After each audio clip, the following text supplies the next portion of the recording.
अब जो है नेक्स्ट है कि कौन कौन से तरीके की स्ट्रेटजीज हैं जो हम अप्लाई कर सकते हैं क्लासरूम के अंदर। अब हम उनके बारे में स्टडी करेंगे।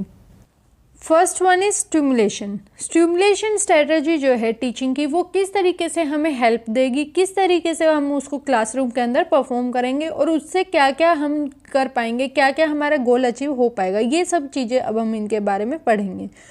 This skill is used by teacher and pupil in the classroom by playing some role without any preliminary training।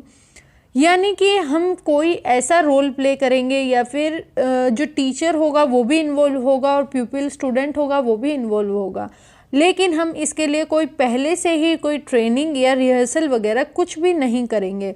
यानी कि आप डायरेक्टली उस चीज़ को परफॉर्म करेंगे। जैसे कि क्लासरूम के अंदर मैंने आपको जैसे बताया कि प्ले जो है कैरेक्टर डिवाइड कर देते हैं टीचर। कई बार क्या होता है कि डायरेक्टली ही आपको बोला जाता है कि आप इस चीज़ को रीड करें, आप इस कैरेक्टर को रीड करें, यानी कि आपने पहले से ही उसकी कोई रिहर्सल वगैरह नहीं की होती।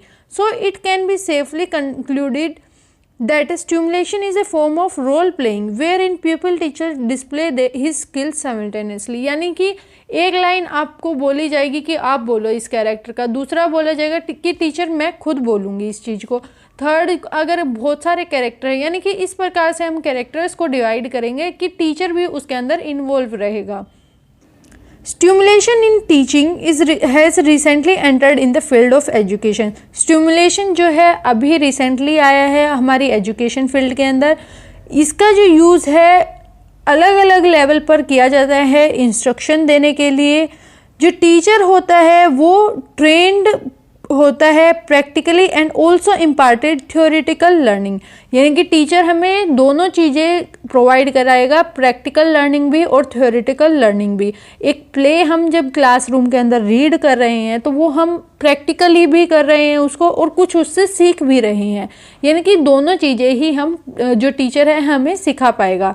स्टिमुलेशन का वैसे मीनिंग आपको जैसे कि उत्तेजित करना है, मीन्स आप जो है स्टूडेंट को मोटिवेट कर रहे हैं कि आप जो है वो एक्साइटेड हो रहे हैं कि हम भी जो है हमारी टर्न आने पर हम ये काम करेंगे, यानी कि हम भी इस प्ले में पार्टिसिपेट करेंगे। ये आपको क्या करेगा कि बच्चे जो है इंटरेस्ट लेंगे। दूसरा बच्चा जब बोलेगा, वो जो नहीं बोल रहे वो बच्चे भी ये सोचेंगे कि उनसे प्रेरणा लेंगे कि हम भी कुछ ना कुछ इसके अंदर प्ले करें। एक टीचर होता है उसको पहले ट्रेनिंग दी जाती है। अब जैसे कि आप बीएड कर रहे हैं तो इसके जब आप सेकेंड ईयर में जाएंगे तो आपको 16 वीक के लिए जो एक प्रोग्राम अटेंड करना होगा, जो कि आपको क्लासरूम में जाकर बच्चों को पढ़ाना होगा।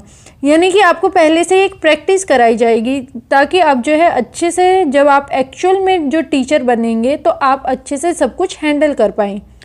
जब हम बीएड का जो सेकेंड ईयर का 16 वीक का हमारा जो शेड्यूल है हम अटेंड करेंगे स्कूल में जाके, तो हमें एक प्रैक्टिस सी होगी, हम कुछ ना कुछ नई चीज़ें सीख पाएंगे ताकि जब आप एक्चुअल में क्लासरूम में जाएंगे तो आप कोई प्रॉब्लम फेस नहीं होगी और आप अच्छी तरीके से एक्सीलेंट वे में आप बच्चों को सिखा पाएंगे। तो इसीलिए हमें जो है स्टिमुलेशन का यूज़ करना ज़रूरी है। It is clear that the pupil cannot become successful teacher until he acquires the teaching skill through role play in the classroom। एक टीचर जो बच्चा है, एक टीचर जब तक नहीं बन पाएगा जब तक वो एक्चुअली एक रोल प्ले ना कर ले। अब जैसे कि मैंने आपको एक एग्जांपल दिया है, एक पायलट है, पायलट को ट्रेन किया जाएगा, उसको सारी चीज़ें जो है अच्छे से दिखाई जाएंगी, उसको हर प्रॉब्लम समझाई जाएगी, उसको एक आर्टिफिशियल एयरक्राफ्ट के हेल्प से जो है सिखाया जाएगा कि आपको किस तरीके से कौन से बटन से रोकना है, किस तरीके से आपको जो है उड़ाना है इस प्लेन को, या किस तरीके से आपको लैंडिंग करनी है। ये सारी चीज़ें जो है एक पायलट को पहले से ही सिखाई जाएंगी ताकि जब वो एक्चुअल में परफॉर्म करे वर्क तो कोई भी गड़बड़ ना हो। या फिर जैसे कि हम कोई ऑफिसर्स वगैरह का एग्जांपल लेते हैं तो पहले जो है ट्रेनिंग दी जाती है उनको ताकि जब वो एक्चुअल में वर्क करने के लिए जाएं तो उनको कोई भी प्रॉब्लम फेस ना करनी पड़े। Stimulation aims to provide an experience as close to as real as possible। Stimulation जो है वो हेल्प करेगा कि एक इंसान उस एक्सपीरियंस को ले जैसे कि वो एक रियली एक्सपीरियंस कर रहा है, उस चीज़ को रियल में वो चीज़ें कर रहा है, उसको ऐसा फील होना चाहिए जहाँ तक जो है हो सकता है। अब जैसे कि एक डॉक्टर होता है, डॉक्टर क्या करेगा कि एक्चुअल में प्रैक्टिस करेगा। उनको जो है 1 साल के लिए प्रैक्टिस कराई जाती है कि आपको इस तरीके से काम करना है, उसके बाद ही जो है वो एक्चुअल में अप्लाई होंगे, कहीं पर जॉब कर पाएंगे। अकॉर्डिंग टू धुमलेकर 2004 के अंदर इन्होंने definition the, A stimulation is a replica of reality As a training program, it enables adult participant to learn through interactive experience। यानी कि एक रियलिटी की तरह होगी स्टिमुलेशन, और ये जो है हेल्प करेगी, जो ट्रेनिंग ले रहे हैं बच्चे उनको हेल्प करेगी कि वो क्या है अच्छे से चीज़ों को लर्न कर पाए और एक इंटरेक्टिव एक्सपीरियंस उनको मिल पाए, यानी कि एक अच्छा एक्सपीरियंस उनको मिल पाए, जिसकी वजह से वो अच्छे से जब वो एक्चुअल वर्क परफॉर्म करे तो वो एक्चुअल में बेटर कर पाएँ।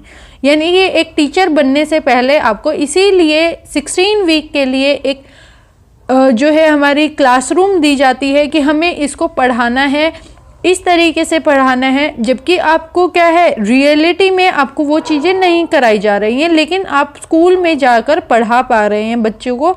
लेकिन जब आप एक्चुअल में टीचर तभी माने जाएंगे जब आपके पास क्या है एक्सपीरियंस है कि हम इस चीज़ से ये ऐसी सिचुएशन को हैंडल करेंगे।